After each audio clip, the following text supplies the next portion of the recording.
गर्दनें उड़ाती गई, छप्पा-छप तलवारें काट दी गई, लेकिन फिर भी लोग नहीं माने। ये होगी कि ये नियम लगाया गया था कि जिस महिला के जितने बड़े स्तन होंगे, उसको उतना टैक्स देना पड़ेगा।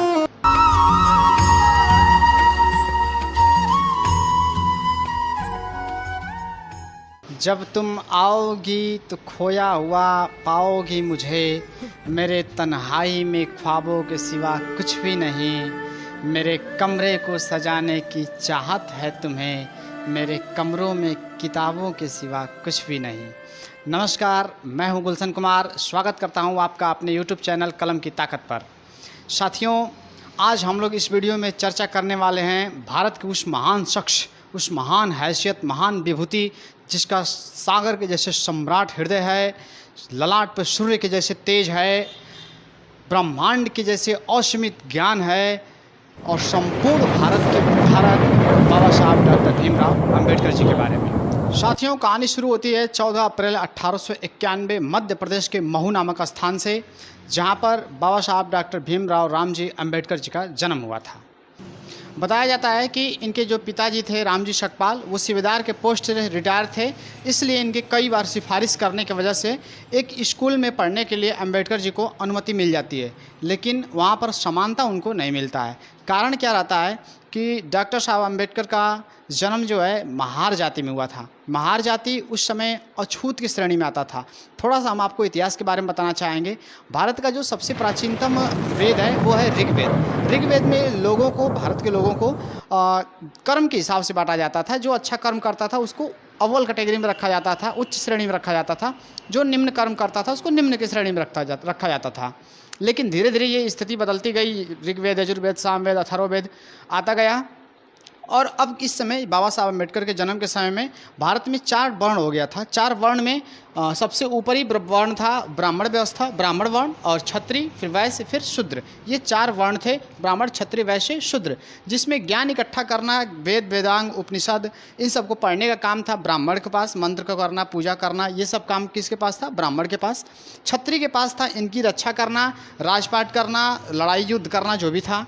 और वैश्य का काम था व्यापार संबंधित काम करना। शूद्र का काम था इन तीनों की सेवा करना, मजदूरी करके किसी भी तरह से पेट का पालन कर लेना। वस्त्र तो पहनने का पूरा अधिकार नहीं था, बस चुपचाप किसी भी तरह से बेचारे मतलब जीवन यापन कर रहे थे। तो बाबा साहब का जन्म भी इसी शूद्र जाति मतलब अछूत में हुए थे। अगर कह दिया जाए तो इसको हम बोल सकते हैं इस समय के हिसाब से जनरल, इसको बोल सकते हैं ओबीसी, और इसको बोल सकते हैं हम लोग एससी या एसटी। बाबा साहब अम्बेडकर का जन्म भी एक महार जाति में हुआ था, इसलिए चूंकि वो अछूत थे तो एससी एसटी की कैटेगरी के अंतर्गत, मतलब शूद्र की कैटेगरी के अंतर्गत वो आते थे। अब इनका एडमिशन हो जाता है, लेकिन इनको पढ़ने के लिए बोल दिया जाता है कि भैया तुम अपने घर से चटाई लेकर के आओगे और क्लास के बाहर बैठ करके पढ़ाई करोगे, और बाकी सब बच्चे क्लास के अंदर बैठ के पढ़ाई करेंगे। जरा सोचिए उस इंसान पर, उस बालक के ऊपर क्या बीत रही होगी, जो कि उसी की उम्र के लड़के क्लास के अंदर बैठ रहे हैं और वो लड़का क्लास के बाहर बैठ करके चप्पल जूतों के ढेर के बीच में बैठ करके किताबें खोल करके और पढ़ रहा है। कितनी भारत की दयनीय स्थिति थी वर्ण व्यवस्था की। जैसे तैसे करके बीतता गया दिन। एक दिन की बात है, अंबेडकर जी को बहुत ज़ोर से प्यास लगी थी और स्कूल का ये नियम था कि अंबेडकर तुम तभी पानी पी सकते हो जब सब लोग पी करके वहाँ से हट जाएंगे, सारे बच्चे पानी पी करके चले जाएंगे। अब चूंकि बाबा साहब को बहुत तेज़ प्यास लगी रहती है तो ये जाते हैं और मटका इनके हाथ से गलती से टच हो जाता है। सारा स्कूल लगता है इनको धिक्कारने मारने, और उस मटके को स्कूल के स्टाफ और बच्चे मिल करके फोड़ देते हैं, हटा देते हैं वहाँ से। क्यों? क्योंकि बाबा साहब ने उसको छू दिया था। ये एक अछूत की मतलब परिभाषा थी। समझिए अछूत की परिभाषा क्या है, कितनी दयनीय स्थिति रही होगी उस समय। आज हम लोग बैठ करके अपने आप को 2-4 शब्द किसी के सामने प्रस्तुत कर ले रहे हैं, कुछ बोल पा रहे हैं। समझिए उस समय क्या कंडीशन रही होगी अछूत की। बाबा साहब को बहुत बुरा लगता है। जाते हैं घर पे, अपनी माताजी से सारी बातें बताते हैं। उनकी माताजी साफ शब्दों में कह देती हैं, बेटा अगर आज पढ़ना है, कुछ सीखना है तो लड़ाई मत करो, चुपचाप सीख लो, समय आएगा सब कुछ बदल जाएगा। और बाबा साहब इस बात को बिल्कुल शपथ के तौर पे ले लेते हैं कि जब तक उनकी पढ़ाई नहीं हो जाती है वो किसी से लड़ाई नहीं करेंगे। जैसे तैसे करते करते उनका महाराष्ट्र से स्कूलिंग कंप्लीट होता है।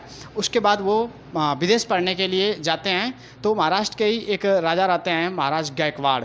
जो उनको 11.5 $11.5 का पैसा छात्रवृत्ति के तौर पे पैसा देते हैं, ताकि आप जा कर के विदेश में पढ़ाई कर सकें। बाबा साहब से ये शर्त लिया जाता है, लिखवाया जाता है पहले से, कि जब आप विदेश से पढ़ कर के आएंगे तो हमारे पोस्ट में, मतलब महाराजा गायकवाड़ के सेना में एक पोस्ट था मिलिट्री सचिव। कहा गया कि जब आप विदेश से पढ़ के आएंगे तो उस मिलिट्री सचिव के पोस्ट पर काम करेंगे। बाबा साहब इस बात को मानते हैं और चले जाते हैं विदेश पढ़ने के लिए। फिर क्या होता है कि चूँकि इनकी शादी बहुत कम उम्र में हो गई थी, अम्बेडकर जी की शादी बहुत कम उम्र में हो गई थी, तो इसलिए विदेश में रह करके इन्होंने उस $11.5 के पैसे से कुछ पैसा निकाल करके अपने घर पे भेजते थे परवरिश करने के लिए, अपने बच्चों की, अपनी बीवी की, और कुछ पैसों से वहीं पर चुपचाप मतलब पढ़ाई करते थे। बताया जाता है कंडीशन ऐसी थी कि कभी कभी बाबा साहब बिना खाए सो जाते थे। एक पाव रोटी खा करके, एक ब्रेड खा करके कई रातें उन्होंने ऐसे बिताया, लेकिन पढ़ाई करना नहीं छोड़ा। बताया जाता है जब सोते थे तो पेट दर्द करने लगता था भूख के मारे, फिर भी करवट बदल बदल करके और सो जाते थे ताकि नींद आ जाएगी, लेकिन ऐसा कहाँ संभव है। उस आदमी के ऊपर क्या गुजर रही होगी जो विदेश जाकर के पढ़ाई कर रहा है और बिना खाए सो जा रहा है। जैसे तैसे करके बाबा साहब ने पढ़ाई कंप्लीट की, छात्रवृत्ति का पैसा समाप्त हो जाता है। फिर इन्होंने इस लंदन स्कूल ऑफ इकोनॉमिक्स से अपनी पढ़ाई कंप्लीट करके जब 1917 में भारत वापस आए तो शर्त के मुताबिक इनको महाराजा गायकवाड़ के मिलिट्री में काम करना था, उनके सेना में जो मिलिट्री सचिव का पोस्ट था उस पर काम करना था, और ये नौकरी वहाँ पर ज्वाइन करते हैं। हालांकि वहाँ पर इतना मतलब ब्राह्मणवाद इतना भयावह तौर से फैला हुआ था कि इनको इतने पढ़े लिखे होने के बावजूद भी इनके साथ चपरासी जो था वो एकदम किताब ऐसे दूर से फेंक करके दे देता था। इनके क्लास में चले जाने से फिर सब गौमूत्र छिड़क करके साफ़ सफाई किया जाता था, पवित्र किया जाता था, मतलब इस हद तक का भेदभाव किया जाता था। रहने के लिए इनको महाराष्ट्र में कमरा नहीं मिल रहा था, तो ये एक पारसी समुदाय में एक पारसी व्यक्ति के घर जाते हैं और उसके यहाँ कमरा लेते हैं। लेकिन वो जो रूम मालिक रहता है वो मना कर देता है, कहता है कि नहीं, अगर तुम अपने नाम का टाइटल बदल दोगे तो हम तुमको रख सकते हैं। ज़ोर ज़बरदस्ती करने पर किसी भी तरह से एक कबाड़ खाना जैसा रूम था बाबा साहब को मिलता है पढ़ने के लिए, रहने के लिए वहाँ पर। लेकिन कुछ ही दिनों बाद सैकड़ों लोगों को पता चल जाता, जब इस बात को पता चलता है लोगों को कि एक महार जाति का आदमी आ रहा है, तो सैकड़ों लोग लाठी डंडा लेकर के पहुँच जाते हैं बाबा साहब को मारने के लिए। जब लगता है कि इनकी जान ले ली जाएगी, अम्बेडकर साहब को वार्निंग दी जाती है कि आज शाम तक अगर तुम खाली नहीं करोगे यहाँ से कमरा तो हम तुमको मार देंगे। समझ जाइए कि एक आदमी PhD पढ़ा हुआ है, हाँ, 4 विषयों में MA की मास्टरेट किया हुआ है, फिर उसकी कंडीशन इतनी बुरी है। अगर बाबा साहब अम्बेडकर चाहते तो विदेश में अच्छा खासा पैसा कमा करके अपने घर परिवार का पालन पोषण कर सकते थे, लेकिन उन्होंने ऐसा नहीं किया। क्यों? क्योंकि उनको जुनून सवार था कि हम अपने देश के नागरिकों को, अपने शोषित समाज को, अपने दलितों को, अपने अछूत भाइयों को एक सम्मान का अधिकार दे सकेंगे। बाबा साहब के बर्दाश्त से अब बाहर हो जाता है। 1927 का चौदागर तालाब, 1930 का नासिक सत्याग्रह, 1932 का पूना पैक्ट, 1935 का यवलाई गर्जना, ये सारे आंदोलन बाबा साहब डॉक्टर अम्बेडकर लड़ते हैं। पूना पैक्ट 1932 की अगर हम बात करते हैं तो गांधी जी से ये कहा गया कि अनुसूचित जाति मतलब जो SC ST के अंतर्गत आते हैं, जो दलित हैं, जो वंचित हैं, जो पिछड़े हैं, उनको 2 वोट का अधिकार मिले, लेकिन गांधी जी इस बात से इनकार कर देते हैं। चौदागर तालाब 1927 की घटना आपको हम बताते हैं। उस तालाब में कहा गया था कि इसका कुत्ता बिल्ली जानवर भले पानी पी लेगा, लेकिन एक अछूत जाति का आदमी इसका पानी नहीं पी सकता है। और बाबा साहब ने इस आंदोलन के लिए अपने समाज के लोगों को इकट्ठा किए और चल दिए उस तालाब की तरफ पानी पीने के लिए। लाशें पे लाशें कटती रही, गर्दनें उड़ाती गई, छपाछप तलवारें काटती गई, लेकिन फिर भी लोग नहीं माने और अंततोगत्वा परिणाम ये निकला कि उस तालाब को सार्वजनिक घोषित करना पड़ा। 25 दिसंबर 1927 की बात है। बाबा साहब ने मनुस्मृति नामक एक किताब थी जो उस समय नियम कानून बनाती थी, उसको जला दिया। मनुस्मृति को हम आपको 2-4 उसके श्लोक आपको हम बताना चाहेंगे। उसका श्लोक है 154वां श्लोक, अध्याय नंबर 5। ये कहता है कि यदि कोई पति भले नशेड़ी है, नपुंसक है, उसकी पराई स्त्रियों के साथ संबंध है, चाहे वो कैसा भी है, कितना वो भी घिनौना व्यवहार करता हो, लेकिन जो उसकी पत्नी है वो उसे बिल्कुल पतिव्रता के धर्म के तहत उसे देवता की तरफ पूजेगी। बताइए ये कौन सा अधिकार है? ये मनुस्मृति में लिखा गया था। एक और बात है मनुष्य रामचरितमानस में आप पढ़े होंगे, पूजिए विप्र ज्ञान गुणहीना शूद्र न पूजिए ज्ञान प्रवीणा।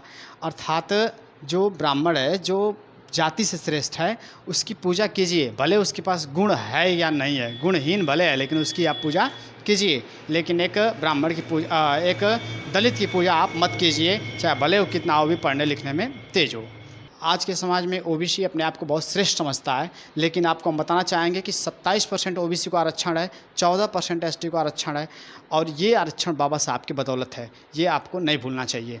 दूसरी बात हम बात कर लें केरल की, वहीं 19वीं शताब्दी में, बहुत पहले की बात नहीं है, 19वीं शताब्दी में केरल की एक वीरांगना हुई जिसका नाम था नंगेली।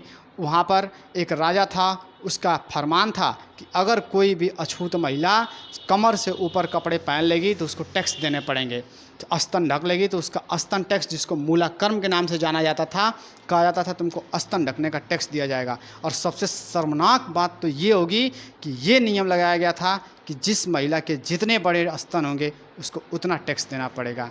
इससे बुरी बात क्या हो सकती है हमारे समाज की। साथियों, जो नंगेली थी उसने कही कि हम अपने स्तनों को ढकेंगे, और जब राजा के जो सैनिक आए वहाँ पर, तो उन्होंने कहा कि तुमको टैक्स देना पड़ेगा। निकाली हंसिया और अपने स्तनों को काट करके दे दी और कही कि लो ये तुम्हारा टैक्स है। खून खौल जाता है।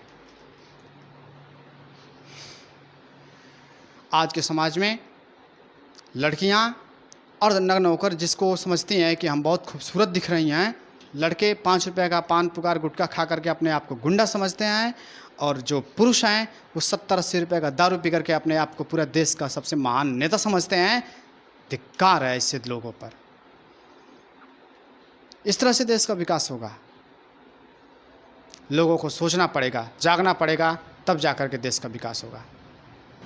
भारत समाज में वर्तमान समय में हमको याद है कि ये त्यौहार इस तारीख को, ये त्यौहार इस तारीख है, लेकिन महिलाओं को ये नहीं याद है कि उनकी सुरक्षा के लिए भारत में कितने आर्टिकल बनाए गए हैं, कौन कौन से कानून हैं जो उनकी हिफाजत करता है।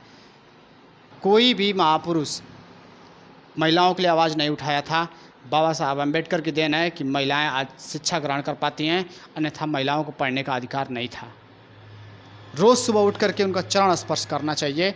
इतना महान काम कर दिए हैं बाबा साहब अम्बेडकर, वो चाहे किसी भी धर्म, किसी भी जाति की महिला हो। और हम आपसे कहना चाहेंगे कि जिस दिन हिंदू, मुस्लिम, सिख, ईसाई, जैन, बौद्ध की सारी संख्या अगर किताबों की तरफ बढ़ जाए, मंदिरों की छोड़ करके, मस्जिदों को छोड़ करके, गुरुद्वारा और चर्चों को छोड़ करके अगर चल दे ये लाइब्रेरी की तरफ, उस दिन समझ जाइए भारत विकसित होने से कोई नहीं रुक पाएगा, भारत फिर से सोने की चिड़िया बन जाएगा।